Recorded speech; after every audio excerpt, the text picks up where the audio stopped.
tea time at the Apothecary. Um, let's do this.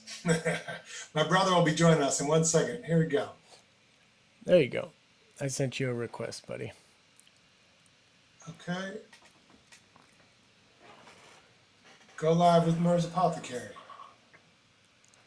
All right, Jay, we're live. All right, we're live on all formats. Nice, nice. Cool. My crazy setup here to try and get this phone working with this camera is a little crazy, but nice. Already we got some people chiming in. Therese, Stinging Nettle, your order arrived today. Good. I'm so glad. Nice. That's Stinging awesome. Nettle's amazing. Liz Strauss did. Liz Strauss is drinking roasted dandelion root with a touch of Lady Earl Grey. Well, that's like a lot of Awesome. people. They use that as a coffee substitute, which is really cool. What, the dandelion Yeah, root? dandelion root is often chicory root and dandelion root. These roots have a very like coffee-like taste. So a lot of people that are trying to transition off of coffee or drink less caffeine are using that. Plus, it's a great spring cleanser. So, Yeah. what tea are we drinking today? Tea, tea's tea. What's We are tea's drinking tea? our green tea, ginger, grapefruit, organic tea, which is a favorite of This Rachel, my wife, and my daughter, Safi. Um, Green tea from South India, ginger pieces, orange and grapefruit peel, natural flavor, and sunflower blossoms. this is so This is like, good. yeah, I It's know. maybe the best nose on any tea I've ever smelled. It's so good. This is also makes the most outstanding iced tea as well. Yeah. My personal bias is that tea, I don't really like fruit in my tea, but all bets are off with this tea. Yeah, yeah. Well, citrus is different than like making like a fruity tea. I feel like citrus peel keeps it more in the vein of actual tea. It seems to play Yeah, better for yeah. me. But also the combination with ginger, it's just grapefruit and ginger together. So Ah, good, so I feel good. like I've had like a low level headache all morning. I don't know. I don't know why. I don't know why I'd stay up all night. I'd be up all night, sort of grinding my jaw during a global pandemic, running a business. But I was, there I was. So I woke up this morning, kind of having lingering headache from just the stress of life. Yeah. And no joke, I know we've been talking about tea every day, but it's tea time at the apothecary. The first sip of tea, you feel your body just relax. It's like my shoulders start to unclench a little bit, my neck. It's great. I mean, it's fantastic. This Yeah. is green tea, by the way, right? With the This is green, yeah. This is organic green tea from South India. South India. So, one of my favorites. Yeah, it's awesome. There's like an emergency on my app. When I get texts and a little app we use for shopping. When this is starting to run, it's like hits a quarter full at home. This canister. There's like you must bring this tea home today. You must. Like we cannot take a chance of running out of this. So I should probably just get like a vat of it. You guys would go pandemic hoarding style on this tea, huh? Yeah, It's it's like like, toilet paper. yeah, it's almost the same size as a toilet paper roll, Yeah, yeah. Much more useful in my opinion. especially when you have a bidet. That's true. I don't know if I want to talk about that today, but I would say, there's some very inexpensive bidets out there. I think for like less than $20, you can get an attachment on your toilet. As you sent me the article, white people start washing your butt, right? Like that was the article. I was like, this is amazing. I shared that with everybody I know.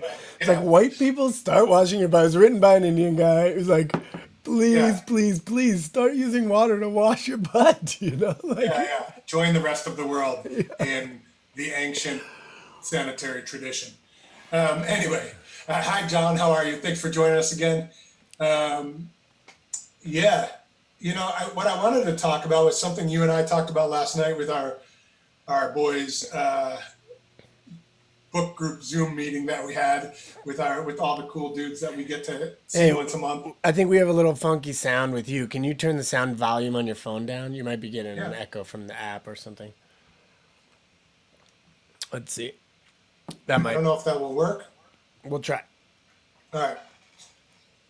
Anyway, um, what I was going to say is uh, I wanted to talk about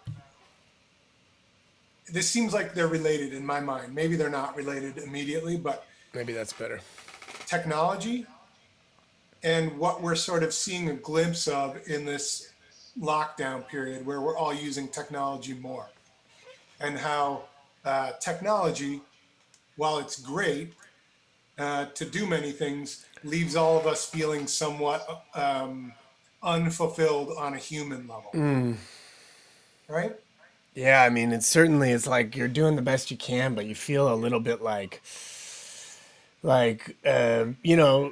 a virtual dance party, as awesome as it is, doesn't give you the same feeling as a real dance party. A virtual book group, it's great to connect with those dudes, but then you're like, it in some ways leaves you wanting more than you had before.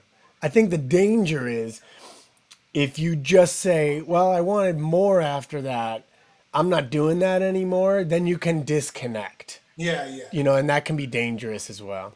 I'm not bringing it up for comparison to say it's somehow to complain about it being inadequate. It's pretty amazing that we get to do this kind of stuff. Like seeing you every day and connecting with people, it's one of the joys I have. Drinking tea together, it's one of the joys I have right now in my daily life. Um, so in that sense, it makes a ton of sense. More, I was thinking about what does this mean? The fact that we can do this, like, I'm not going to want to stop hanging out with you. I'd rather drink tea with you in person. Um, but I would say, you know, don't we, aren't there many things that aren't that important? Like, people have been pointing this out in business. I'm on calls with vendors, with whomever all day long. And most of them, I don't need to see them. So, like the trip to New York we would take for the buying trip, yes, it's nice to see people in person, but we can accomplish a lot just getting on the sharing screens, looking at new products, giving feedback, etc. And that's cool. And I think it will actually lead to some changes in business that maybe will have some good And impact for the potentially world. just like waste in the world too, That's and what I mean. Like, emissions and all kinds of good stuff you come need out to of take that, a right? plane trip out to New York to do what you can do in a maybe more convenient way, uh, like this. That's it. First of all, what's up, mom and dad? What's up, Steve Whitlow? How you doing? Hey, oh man. But where I was going with this is, I kind of alluded to it last night. I'm on like an AI tip. I've been thinking about artificial intelligence, and I think that the previous version of this was that robots will take over the world and everyone will lose their jobs. And I think that that's the wrong path. I think it's knowledge workers who are going to have problems as we use algorithms to do discerning tasks better than humans do. Like And now for I don't think this, I'm example, not saying this in an alarm bell way, like but for I'm sort of example seeing though, it in for like example, a what's it? drinking tea. What is What? that? What is that? Like a task like that? Um, like an example would be, do you really need humans to process a loan application anymore? In an age where they know where a data bank knows everything about you, Jay, or about me, and has access to credit scores and all of these things, the what they can get from my social media posts and everything else is probably a better predictor, a more accurate predictor of whether I'm going to pay back a loan than whether what I fill out on a form and the actions that a human goes through rubber stamping in some kind of application. My bank will know better about the business activities looking at data than they will talking to me about, like, hey, could you submit this on a form? Huh. So um, yeah, the let me get to the happy part because I'm seeing sad faces on the impact on workers. It is sad. I think we're at a point right now where it's early enough that, like, we're talking like a decade or more in the future. So I'm talking about it, drinking a cup of tea, saying it's very clear that what you cannot replace is human interaction. And so, how will we think about a society? And I've been thinking about this in terms of MERS and our business, because now we can't have a lot of face-to-face interaction in the store with people that we love, our customers, our friends, our family, whatever. So I think that it's going to be one of the goals we have right now in the coming years. And I say this as a parent of teenagers and whatever, is like to start thinking about how are we going to accept the fact that like humans won't be able to keep up on that front, but we have an opportunity to raise the service level across everything we do to the point that it feels like luxury bespoke service. And I say that thinking that in MERS, if you walk into the store, it's probably not what we do necessarily online for everyone right now because it's just hard to do currently. But if you walk into the store, hopefully many people have had the chance to come into our store and like talk to an expert about some in a subject matter and get great personalized advice. And like that's not going to go away because listening to you and like making you feel good and probably interacting with a few tidbits and stories, um, that is a human activity. And I don't see AI replacing that at any time, maybe ever. It's like but they can be related. Like someone who's really skilled at connecting with people and talking to people, backed with a good algorithm about like what you previously purchased, can be a superstar. So I don't know. That's what's been on my mind lately as I think about the future of retail and like how we would come up with a way that we are not fighting against what seems to be inevitable, but starting to think about what would our future um, work look like. You know? Yeah, yeah, I do know. I'm trying. I think I might be the cause of the echo, so I'm gonna try going on headphones and see what happens. Okay, cool. But yeah, Therese says, I agree as much as I love travel. I recognize there are many business meetings and events we could do virtually. Thinking about saving most of my travel for personal adventures that enrich the lives of me and my family. 100%, right?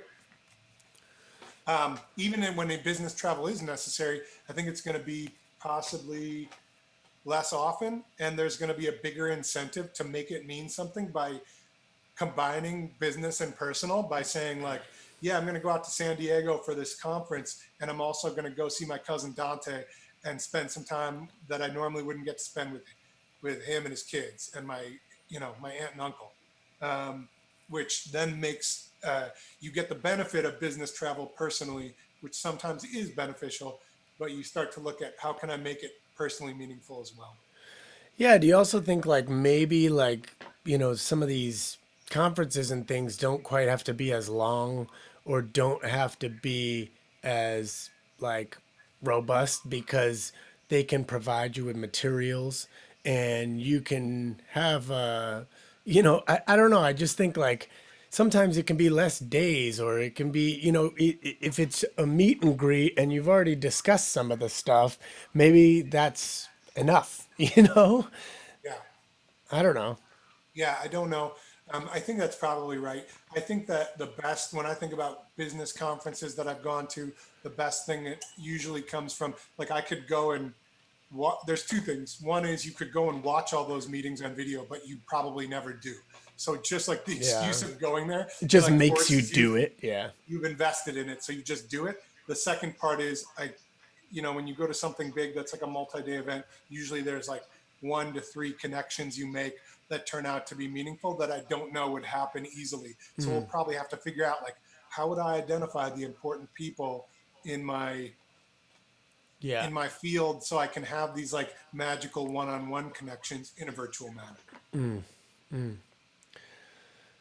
I mean, one thing that's nice about what you were talking about, and I think you mentioned this last night, is that like one thing that cannot be replaced is the arts, you know? Yeah, that's the other big potential upside of this is I don't think I'm going to want to watch like robotic theater or computer stand up anytime soon, in my I lifetime. mean, that'll probably happen too, but it, and it probably will be pretty funny in its own way. But I think like, right now it's hard to be an artist. It's Yeah. like, it's not, yes, we're discovering new ways to get out there and do that kind of thing, but it's also like, you know, that's our church for artists, Well, and just gathering and community is the thing. It's yeah. actually even sometimes as much as the piece you're showing, it's the gathering of the people in that room. That's what makes live theater and live art live, is that Yeah, it changes based on the room. Otherwise, you would take a video camera of it and just have people it would be a movie, right? Like yeah, that's what makes it different, you know? yeah. So for Well, me, I'd like say the that just actual gathering, yeah. for background, that's you and my brother, and you're the Q Brothers Collective. Like you're a performer and writer and artist as your main gig. Yeah, And but and I like mean, but all my I'm a business friends, person, but yeah, all my musician friends too. I mean, it's like people are, it's not just that like their income is hurt. It's that they can't reach people, you know, yeah, and there's like this need and desire within an artist. Otherwise you wouldn't have chosen a profession that, you know, for the most part doesn't pay. You know what I mean? Like it very well, and that yeah, the potential, you know, financial rewards are low. And yeah. so yeah, there you go, Johnny Ig, Iguana. what's up? Yeah, one of our favorite performers and good friends, Johnny Iguana, just joined, and 100%. You know, someone like him, you know, that guy has lived half his life out of a van for the past, you know what I mean? Like, and planes and vans for the past 20 years. It's like, and not like he's not doing it because like that pays the bills. Clearly, obviously, you make some cash, but he's doing that because deep down, especially at our age, he's going, no, I'm feeling fulfilled by reaching people, you know, Yeah, and this is a killer for that, you know, because there's not even an end in sight. There's an end in sight for like stores reopening, but for gathering masses, I don't know when that's going to happen again, you know? Like sports is, you know, there's a community aspect and an outlet to that that's important for the public, but man, art is something else, you know? yeah. No, I agree, and I think that I don't pretend to have the answers on this, and I feel awful for my artist friends, for you, my brothers, my friends, my family who are in the arts. Um, but I would say that that desire to connect does not is not going to go away. So I think that if there is good news, the two, sort of silver linings are we're not going to lose. It's not like, oh, if the longer this goes on, that might fade away and people aren't going to want to connect over artistic and cultural experiences. That's not true. Bigger issue is like, how will they do that? So I think we're going to have a kind of like a fork. Like we have to figure out how to do it better in technology, and we need to get to a point where we can gather again and do those things. And my personal feeling is I'm so starved for human connection in like some meaningful way. Like I think about going to see the Claudettes at the Hideout and like hanging out in the back room and turning around in the dark and like seeing 10, 20 people that I know and like walking over and giving them a hug. I cannot wait for that moment. Yeah, yeah. So I feel like when it does come back, whenever that is, my hope is it's going to come back hard, you know? Yeah, I Um, mean, I hope so. I hope that a lot of people can sustain till that moment. You know what I mean? yeah. We I'm got looking some at some people. Hi, comments. Carly. Hey, Carly. Uh, Deb said all our shows are canceled now. The loss of income is hard, but the lack of connection is devastating. Absolutely. It's kind of what we're talking about. And then Rachel says, I run a gallery and it's been very hard not to have events and reveals and shows, but galleries are trying their best to go virtual too. Everyone can still be purchasing art online and even with artists on their Instagram. Absolutely. Yeah. Um, Yeah, it's important that we still support, but you know, I'm just talking about you know, the emptiness that there's, you know, there's a little pit where that face to face yeah, connection was, you know. yeah. That brings us back to yesterday in Stoicism, where like this is enforced Stoicism. Like you have to imagine. You don't have to imagine. You actually get to live what it's like not to have it, with the idea that this isn't going to last forever. So I think you're gonna, hopefully be super grateful and when it does return, and so will the consumers of your creations, right? I mean, I hope so. I'm trying to like, I guess like I'm trying to kind of take the paths I have in this moment the same way you are with the business. Like, well, here's what we can offer. You know what I Yeah, mean? yeah, yeah, And it feels like I'm proud of what I'm putting out there, but it's a very different beast, and it's not a world that I'm used to. You know what I mean? I'm not a this stuff is not my forte as a theater artist. I'm a person who goes yeah, and sees people, and based on who's sitting in the front row, I change the way I say things. You know what I mean? yeah, Like, so that immediacy and that freestyle and improvisational nature of what musicians and artists do, that part is the part that's really the root of the disconnection for me, is that I can do this in a vacuum and broadcast it, but I'm missing the take, not the give. yeah. That's just like kind of an artist thing, I think, but Yeah, well, and I was going to say, just to kind of bring it back to my world and some of the things that are maybe uh, sound less sort of lofty in culture, but are still really important. Like I have amazing people on our team who we have at MERS who are really in pain right now because their joy of it is that they actually get to interact with I customers, know. and now they've become uh, order pickers and fulfillers, which we're all grateful for sure. Please, like we need it. It's great. No one's complaining, but they were saying they're just missing this idea of like, hey, you get that person who comes in and wants to buy a fragrance, and you get to smell everything with them and like talk about it and help them make that decision that's so personal, or you get to help them with a skin problem or find the right supplement for someone who's needs something. Like those things, that's connection too, and it's not Oh yeah, art for in the sure. same way, but there is an art to service that I think we're all missing, and it's like I'm hurting for my people. I So have. I think we should bring Dana on, Oh yeah, for maybe sure. I like was gonna say, tomorrow yeah. tomorrow or the next day, and like get her on and let her talk about that, and maybe how we're trying to bridge the gap with people who are, would otherwise be coming in or calling us and talking to people. So That's a great idea. Let's get her on tomorrow. I yeah, would love to hear that. I know she's bumming about not being able to just interact. That's what she does.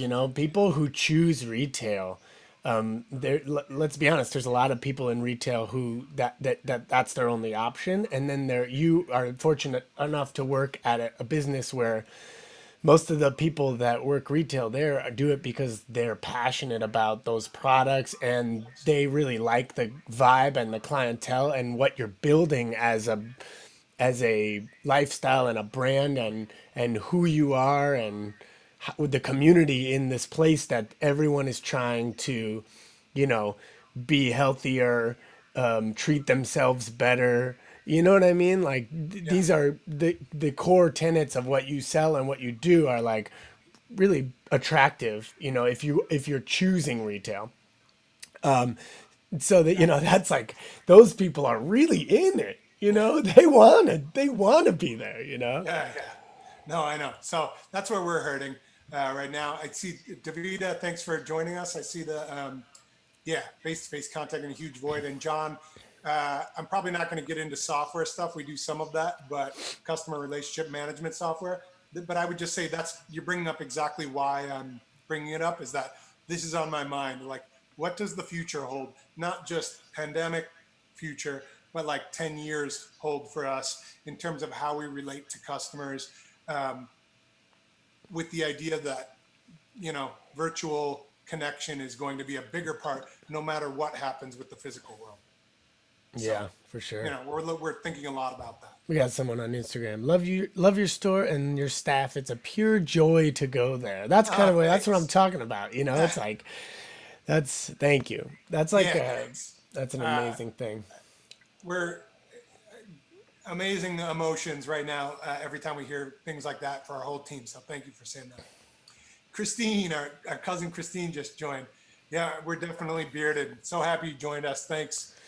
Much love to you and your family. My beard's getting Yours, extreme, dude. yeah, yours is pretty extreme. I've cut mine down a few, many times at I'm this point. thinking of like letting it like kind of like point more. You know what I'm saying? Like, Yeah, like I'm thinking like I keep twirling it yeah, anyway. yeah, yeah. And so it's like starting to turn into like more of a magician beard than I had I was gonna say, anticipated, but I I'm might as kind of well into it. accentuate your devilish side, Jay. Yeah, because this is long enough. If I got the wax out, I could definitely curl that. You know, you can even start to see it right here. Like, Yeah, yeah. Look at that. Yeah, well, I'll send some wax home all right. to you. All right. Yeah, for sure, for sure. We have to.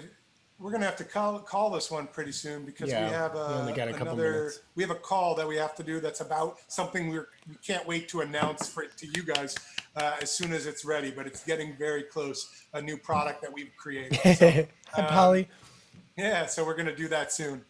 Uh, Jay, so good to see you, man. Man, this tea is something else. Ginger, something about ginger is just green tea is obviously amazing, but the way that spice plays with the grapefruit scent to me is just oh, this one Yeah, hot or iced is just a winner, I think. yeah. We'll give one away. So if you've shown us some love in any platform you're at, we'll pick Yeah, our Greta randomizer will we now got IG live, so anybody on IG just say tee me up, yeah, and we'll yeah. randomly We'll, pick. we'll pick someone. Yeah, pick somebody, and we'll And send it one. if the sound was weird, thanks for bearing with us. We're figuring out how to go live on all these different places at once. So we'll get better and better at that. But yeah, let's give away some tea. Enjoy. Can I say one thing? Yeah. The thing about ginger, I'm a guy with a sensitive stomach. Like my emotions live in my gut. So when I'm stressed, I kind of feel like I don't always notice it, but there's sort of an undercurrent of like nervous stomach all the time when I'm stressed. And it's not until I drink ginger and I feel sort of everything there relax that I'm like, oh yeah, this is sort of like my baseline is like my gut going like that. You know what I mean? Yeah, yeah, And yeah. that's a bad feeling. And so just drinking this tea right now, I'm getting this nice green tea, EGCG, L-theanine Buzz. relaxation, Yeah, yeah, yeah. It's a little nice. caffeine, but I'm also getting this ginger stomach uh, sort of Relaxing. Yeah. relaxation that feels like pretty heavenly right now. Yeah, I agree. I think it's a lovely one. Yeah. So, hey, Hey, enjoy and join us tomorrow. What are we going to do tomorrow? Tomorrow, we're going to have a cup of chamomile tea. All right. So, if yeah, anyone has chamomile, because we're 4 days into this work week, we just need to calm things down so we can get to Friday yeah, and yeah. then go buck wild. There we go, Buck Wild. We're gonna do some black tea on Friday. We'll figure it out. But chamomile tomorrow. So if anyone wants to join us for tea time and make yourself a cup of the same Yeah. thing, bust out chamomile. I figured we'd try that since most people have that around the house. We've been doing it around noon, 12:15 when as we get things rolling on all these platforms. So hope to see you then. All right. Thanks for joining us. Thanks a lot. Peace, Peace. Much everybody. love.